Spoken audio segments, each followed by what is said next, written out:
안녕하세요.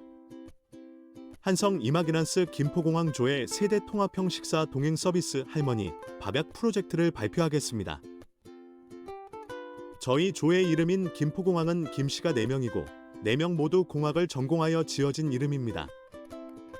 또 김포공항이라는 이름은 공항의 비행기들처럼 당차게 이륙하여 높은 시각을 갖고 좋은 성과를 이루자는 포부를 담고 있습니다. 한국인의 나누는 정을 상징하는 것은 무엇일까요? 맞습니다.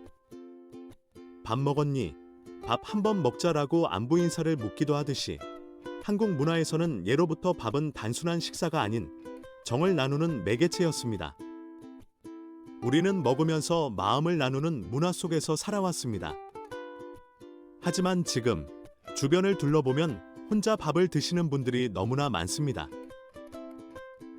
특히 노년층에게 밥은 단순한 끼니를 넘어 사회적 그리고 정서적 연결의 마지막 끈일 수도 있다는 생각을 했습니다. 우리는 이 문제의 해답을 세대 통합형 밥약 프로젝트에서 찾았습니다. 이제 저희가 이 문제를 어떻게 발견하고 해결책을 제시했는지 말씀드리겠습니다. 목차는 상상 시작하기, 상상하기, 상상 실행하기, 상상 검증하기 그리고 맺은 말 순으로 크게 5가지입니다. 그럼 공감의 상상력 프로젝트 여정을 시작해 보겠습니다. 상상 시작하기 단계를 발표하겠습니다.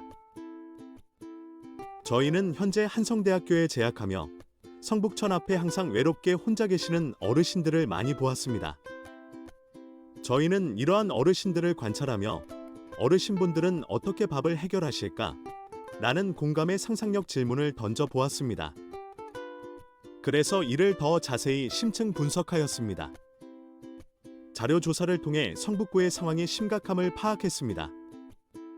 성북구는 노인 인구가 20%이며 2026년에 초고령 사회에 진입할 예정입니다. 소외 심화 요인으로는 1인 가구 증가, 빈곤, 건강 저하로 인해 소외가 심화되고 있습니다. 특히 1인 가구는 가족 해체와 관계 단절로 우울감이 증가하며 디지털 격차로 인해 사회 활동에 제한을 받고 복지 접근성에도 어려움을 겪습니다. 결론적으로 이처럼 소외된 어르신분들이 성북구에 많다는 것을 확인했고 세대 통합을 통한 어르신 정서 안정 및 관계 회복의 필요성을 느꼈습니다. 저희는 이러한 상황에 현장의 목소리를 직접 들어보아야겠다는 판단을 하였습니다. 저희는 한성대학교를 등하교하며 성북천 앞 광장에 항상 어르신분들이 많다는 사실을 알고 있었습니다. 그리하여 어르신분들이 많이 나와 계시는 11월 1일 오후 2시경 성북천 분수광장에서 인터뷰를 진행하였습니다. 저희 아이디어의 수용도를 확인하기 위해 질문지를 작성하여 성북구 거주 어르신분들께 직접 질문을 하였습니다. 어르신, 요즘 식사는 주로 어떻게 하세요? 적적하다거나 누구랑 밥 한 끼 같이 먹고 싶다는 생각을 하실 때가 있으신가요? 라는 질문과 혹시 스마트폰이나 식당의 주문기계, 코스크를 쓰시면서 이건 참 어렵다거나 답답하다고 느끼신 적이 있으세요? 에는 정서적 고립감과 디지털 격차라는 공통의 문제를 겪고 계셨습니다. 할머니께서는 혼자 자주 먹기 때문에 적적함을 느끼고 코스크 사용 경험이 없고 어렵다고 느끼신다고 말씀하셨습니다. 할아버지 역시 적적함을 느낀다고 하셨습니다. 하지만 만약 그냥 쓰시는 전화로 오늘 저녁에 학생이랑 밥 먹게 연결해줘라고 말만 하면 약속을 잡아주는 서비스가 있다면 어떠실 것 같으세요? 라는 질문에는 두 분의 답변이 갈렸습니다. 할머니는 외로움과 디지털 소외를 겪고 있어 앱 설치 없이 전화로 밥약을 연결해주는 서비스가 좋은 것 같다며 긍정적인 반응을 보이셨습니다. 배달을 시켜 먹고 싶어도 어플 사용하는 방법을 몰라 시킬 수 없었다고 토로하셨습니다. 할아버지는 동일한 문제를 겪으면서도 학생하고 같이 식사하고 싶다는 생각을 해본 적이 없다며 심리적 장벽의 존재를 확인하게 되었습니다. 이 인터뷰로 저희가 직접 느끼고 발견한 점들을 말씀드리겠습니다. 저희는 어르신들이 코스크뿐만 아니라 배달앱 사용도 어려워 집밥만 드시는 등 우리가 예상하지 못했던 다양한 불편함도 있음을 알게 되었습니다. 그래서 식사하며 만난 학생들이 간단한 스마트폰 기능들을 알려드리면 좋겠다는 생각이 들었습니다. 그리고 단순히 아이디어가 좋을 것이라고만 생각했는데 어르신분들 입장에서 불편하고 어색할 수 있다는 것을 알게 되었고 예상치 못한 문제들을 마주하며 더 큰 책임감을 갖고 열심히 해야겠다고 다짐했습니다.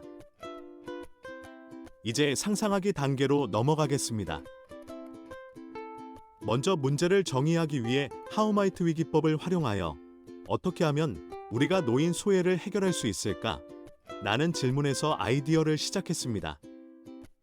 각자의 아이디어를 모아 어르신 전용 밥약 앱 개발을 정의하였고 주 기능은 어르신들과의 식사 밥약, 부수적 기능으로는 약국 심부름, 119 호출, 음성 인식형 서비스 등을 설정하였습니다. 그 후 초기 아이디어를 발전시키기 위해 브레인스토밍을 진행하였습니다. 앱 기능으로는 밥 먹는 기능을 밥으로, 심부름 및 부가적 기능을 약으로 하여 인터페이스를 만들기로 하였습니다. 학생 혜택은 봉사활동 시간 지원, 비교과 포인트 제공 등을 생각하였습니다. 범죄 예방을 위해 학생 신분 확인 및 학생 별점 시스템도 마련하기로 하였습니다. 추가 확장 방안으로는 성북구 내 다른 대학까지 확대하는 것을 고려하였습니다. 또 학생과의 식사에 심리적 장벽을 느끼시는 어르신분들을 위해 또래 어르신분들, 이웃 주민과의 만남도 추가되었습니다. 이 아이디어를 바탕으로 아낌없이 주는 나무를 그려 마인드맵을 완성하였습니다. 다음으로 어르신들이 쉽게 사용할 수 있는 UI 디자인을 그려보았습니다. 이를 바탕으로 실제 웹페이지를 구현할 계획을 세웠습니다. 이제 상상 실행하기 단계입니다. 저희는 밥약 앱을 통해 고독을 느끼는 어르신과 거동이 불편한 어르신, 두 가지 페르소나에 맞는 서비스를 제공하고자 합니다. 첫 번째로 보여드릴 페르소나는 72세 적적순 할머니입니다. 1인 가구로 외롭게 살아가는 할머니입니다. 적적순 할머니는 남편 사별 후 외로움을 느껴 매 끼니 혼자 밥을 먹는 것에 외로움을 크게 느끼며 기본적인 스마트폰 사용은 가능하지만 복잡한 앱 사용은 어려워하십니다.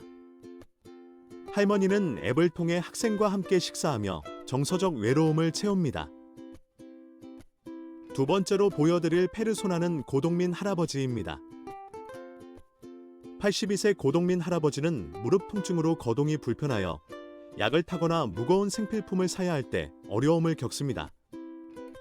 할아버지는 밥약 앱의 약심부름 동행 서비스를 통해 필요한 도움을 안전하고 편리하게 받습니다. 세 번째 페르소나인 한성대 IT 공과대학 김한성 학생은 밥약 앱의 봉사형 사용자입니다. 한성이는 외로운 적적순 할머니와 식사를 하며 정서적 교류를 하고 거동이 불편한 고동민 할아버지에게는 심부름 도움을 제공합니다.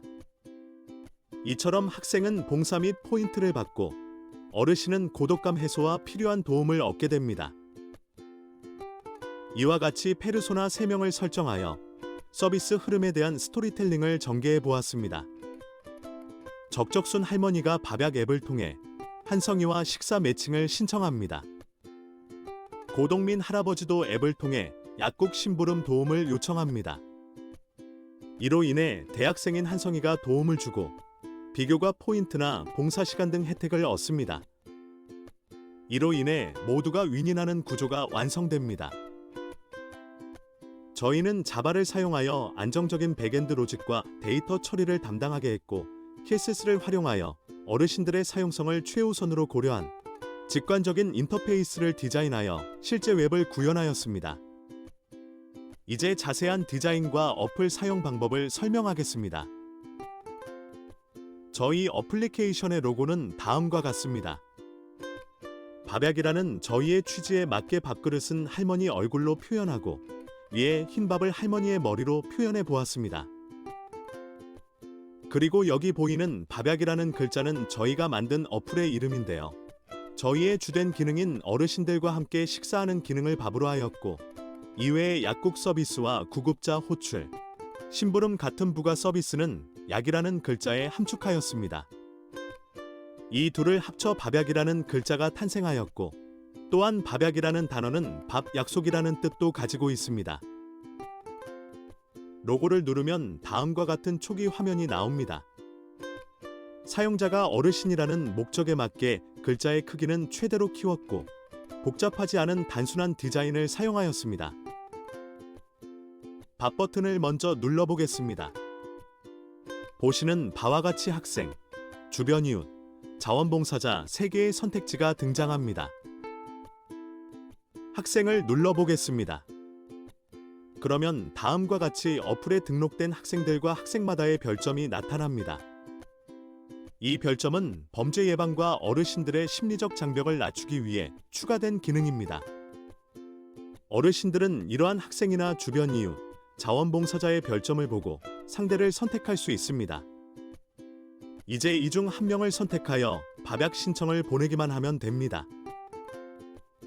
신청은 단순 버튼, 음성, 채팅으로 다양하게 할 수 있습니다. 다음은 저희의 주된 밥 서비스 이외에 약 버튼을 눌러보겠습니다. 약 버튼을 누르면 약국 심부름, 구급차 호출, 기타 심부름과 같은 부가 서비스가 뜹니다. 이 중 어르신에게 필요한 기능을 선택하여 사용하시면 됩니다. 구현 영상을 보시겠습니다.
이번 차례는 상상 검증하기입니다. 상상 검증하기 단계에서 저희가 진행한 수합 분석입니다. 저희는 관찰과 인터뷰를 통해 수집한 데이터를 긍정적인 요소와 한계점, 외부적 기회와 위험 요인으로 나누어 정리하였습니다. 첫 번째는 강점입니다. 저희 프로젝트는 기존 서비스와 비교했을 때 몇 가지 뚜렷한 차별성을 갖고 있습니다. 첫째, 식사를 기반으로 하는 정서 교류형 서비스라는 점입니다. 단순히 돌봄이나 배달이 아니라 젊은 세대와 어르신이 함께 식사하며 정을 나누는 서비스라는 점에서 한국인의 정서와 연결하여 차별화된 가치를 가지고 있습니다. 둘째, 어르신들이 실제로 어려움을 겪는 디지털 격차를 줄일 수 있도록 글, 음성, 인식 기능을 강화하고 최대한 단순한 UI, UX를 설계했다는 점입니다. 셋째, 학생들에게는 봉사 시간과 비교과 포인트를 제공하여 자발적 참여를 유도할 수 있는 구조를 마련했다는 점도 저희 프로젝트의 강점입니다. 다음으로는 넷째, 혹시 모를 범죄와 관련된 불안 요소를 해소하기 위해 신분 인증 및 별점 시스템을 넣어 안전성과 신뢰도를 높였다는 점에서 비슷한 어플들 사이에서 경쟁력을 갖출 수 있다고 생각합니다. 마지막으로 다섯째, 인터뷰에서 확인된 심리적 장벽을 인식하여 학생뿐만 아니라 이웃이나 자원봉사자와 식사할 수 있는 선택지를 만들었다는 점 또한 밥약 프로젝트의 큰 강점입니다. 두 번째는 약점입니다. 저희 내부에서 개선이 필요한 부분도 확인되었습니다. 첫째, 앱이 아무리 단순하더라도 스마트폰 자체 사용이 어려운 어르신들은 여전히 이용이 제한될 수 있다는 점입니다. 둘째, 학생들의 참여 시간과 인원에 따라 매칭이 불균형하게 이루어질 가능성이 있다는 점도 약점으로 나타났습니다. 셋째, 서비스가 확장될 경우 운영 인력이나 관리 비용이 늘어나 지속성이 떨어질 수 있다는 점도 약점으로 분석되었습니다. 세 번째는 기회 요소입니다. 첫 번째, 성북구는 2026년 초고령 사회에 진입할 예정으로 노인 복지, 고독사 예방 정책 지원이 강화되는 흐름과 맞닿아 있습니다. 저희 프로젝트가 지자체나 복지기관과 연계될 수 있는 환경이 마련되어 있습니다. 둘째, 성북구 안에는 대학교가 많이 있기 때문에 청년층의 자원봉사 활동과 사회공헌 트렌드를 만들어 한성대학교 학생 외에도 다른 학교의 참여를 끌어낼 수 있는 확장 가능성이 있습니다. 셋째, 지역 커뮤니티 기반 로컬 프로젝트들이 활성화되면서 저희의 서비스 모델이 성북구 외의 다른 지역으로 확장될 가능성도 확인되었습니다.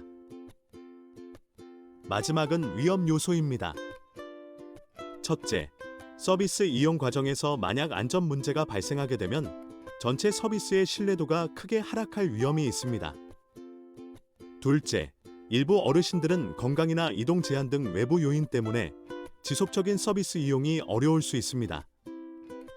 셋째, 이미 존재하는 복지 서비스나 시니어 돌봄 플랫폼과 경쟁하거나 역할이 중복될 위험도 존재합니다. 마무리로 저희는 스왑 분석을 통해 강점과 약점, 기회와 위협을 명확히 정리하며 프로젝트의 현실성과 지속 가능성을 점검했습니다. 이를 기반으로 더욱 안정적이고 효과적인 서비스로 발전시키고자 합니다. 이번에는 밥약 프로젝트를 진행하며 느낀 조언들 소감을 말씀드리겠습니다. 어르신들의 불편함과 외로움을 더 깊이 이해하고 공감하게 되었습니다. 이 수업이 한성대에서 계속 이어지면 좋겠습니다. 어르신분들의 이야기를 들어본 것이 공감 능력의 폭을 늘려주었습니다. 예상치 못한 문제들을 수정해 나가며 성장하는 계기가 되었습니다. 한성 이마기넌스 프로젝트를 통하여 더 현명하고 식견이 넓은 사람이 될 수 있을 것 같습니다. 마지막으로 한 학기 동안 밥약 프로젝트를 진행하며 함께 고생한 저희 조원들을 소개하겠습니다. 조장 김은혜, 조원 김민서, 김희빈, 김상은입니다. 저희 팀은 전체적으로 서로 맞지 않은 부분까지도 도와가며 환상적인 팀워크를 발휘하여 만족스러운 결과물을 도출하였습니다. 맺은 말로 발표를 마치도록 하겠습니다. 저희 할머니 밥약 프로젝트는 성북구 노년층의 외로움과 디지털 소외라는 두 가지 문제를 젊은 세대와의 밥약과 봉사라는 가장 따뜻한 방식으로 해결하고자 기획하였습니다. 이를 통해 세대 간 교류를 촉진합니다. 이 프로젝트가 성북구의 초고령 사회 문제 해결의 작은 씨앗이 되기를 바라며 발표를 마치도록 하겠습니다. 경청해 주셔서 감사합니다.